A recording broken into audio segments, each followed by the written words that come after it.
င်လယ်စာများကိုရှာဖွေရောင်းချပြီးအသက်မွေးဝမ်းကြောင်းပြုကြတဲ့အမျိုးသမီးရေလုပ်သားတစုကဒီနေ့တွင်ပင်လယ်ရေအောက်မှထူးဆန်းတဲ့တစ်တာအမြောက်များကိုတွေ့ရှိခဲ့ကြပါတယ်။ထိုတစ်တာများသည်တည်ယူပို့ဆောင်စဉ်အတွင်းပျက်စီးသွားခဲ့ပြီးအတွင်းရှိရွှေတုံးများပေါ်ထွက်နေသည်ကိုတွေ့လိုက်ရပါတယ်။သူတို့ကရွှေများကိုဆယ်ယူရန်ပင်လယ်အောက်သို့ပြန်ဆင်းသွားကြပါတယ်။တင်မောကပ်ပတိန်သည်အခြားတစ်တာများကိုဖွင့်ကြည့်ရာအားလုံးမှာရွှေများဖြင့်ပြည့်နှက်နေပါတယ်။ထိုအချိန်တွင်ကမ်းခြေစောင့်တပ်ဖွဲ့တင်မောများချင်းကပ်လာသည်ကိုမြင်လိုက်ရသဖြင့်ကပ်ပတိန်သည်ရွှေများကိုပင်လယ်ထဲသို့ပြန်လွှတ်ချရန်အမိန့်ပေးပြီးအမျက်မောင်းနှင်ထွက်ပြေးခဲ့ပါတယ်။သို့သောတင်မောကြောက်ဆူမှရေအောက်ကြောက်ဆောင်များနှင့်ညှိနေခဲ့ပါတယ်။ကပ်ပတိန်၏မြေဖြစ်သူသည်ကြောက်ဆူကျိုးကိုဆွဲရန်တင်မောဘဲ့ပိုင်းသို့အပြေးသွားစဉ်ကျိုးပြတ်ထွက်သွားကရိုက်မိသဖြင့်တတိလစ်ပြီးပင်လယ်ထဲသို့ပြုတ်ကျသွားခဲ့ပါတယ်။ကပ်ပတိန်သည်မြေဖြစ်သူကိုကယ်ရန်ရေထဲသို့ခုန်ဆင်းသွားတော်လဲကမ်းခြေစောင့်တပ်ဖွဲ့မှရောက်ရှိလာခဲ့ပြီဖြစ်ပါတယ်။တင်မောသားအားလုံးသည်ကုန်းပတ်ပေါ်တွင်ဝတ်နေကြရတော်လဲကမ်းခြေစောင့်တပ်ဖွဲ့ခေါင်းဆောင်ကတင်းနှက်ဖြင့်ချိန်ရည်ကချင်းချောက်ခဲ့ပါတယ်။ကပ်ပတိန်သည်ရွှေများကိုပြန်လဲဆယ်ယူရန်အတွက်တင်မောသားများကိုတအူးပြီးတအူးရေထဲသို့ဆင်းခိုင်းခဲ့ရပါတယ်။ထိုခေါင်းဆောင်သည်ကမ်းခြေစောင့်တပ်ဖွဲ့ရောင်ဆောင်ထားသည့်ပင်လယ်သားပြဖြစ်ပြီးသူ၏အဖွဲ့သားများကိုရွှေများလူယူရန်နှင့်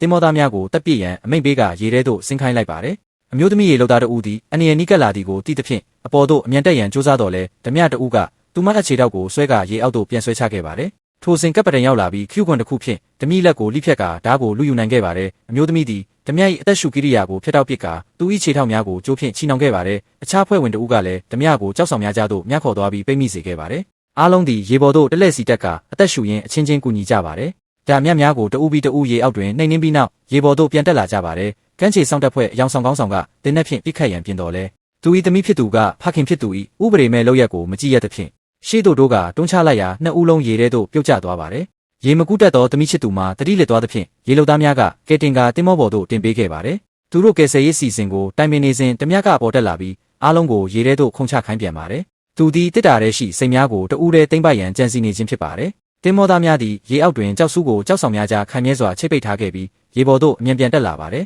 ။ဓမြသည်ကြောက်ဆူးကိုဆွဲတင်ရန်တင်မောဘဲ့ပိုင်းသို့သွားချိန်တွင်လက်နက်ကိုစီကင်ဆောင်ထားသောတင်မောသားများကနောက်ွယ်မှရောက်ရှိလာပါတယ်။ကြောက်ဆူးကျိုးပြတ်ထွက်သွားသဖြင့်ဓမြမှာပင်လယ်ထဲသို့လွင့်စင်ကျသွားခဲ့ပါတယ်။နောက်ဆုံးတွင်သူတို့သည်တတိလက်နေသောမိန်းကလေးကိုပြန်လည်ပြုစုပေးခဲ့ပြီးကပ်ပတိန်ကစနိုးကထွက်ခွာခဲ့ကြပါတယ်။ယတနာတစ်တာများကိုဖွင့်ကြည့်လိုက်သောအခါအားလုံးမှာစိန်ယတနာအပြည့်ချစ်နေပါတယ်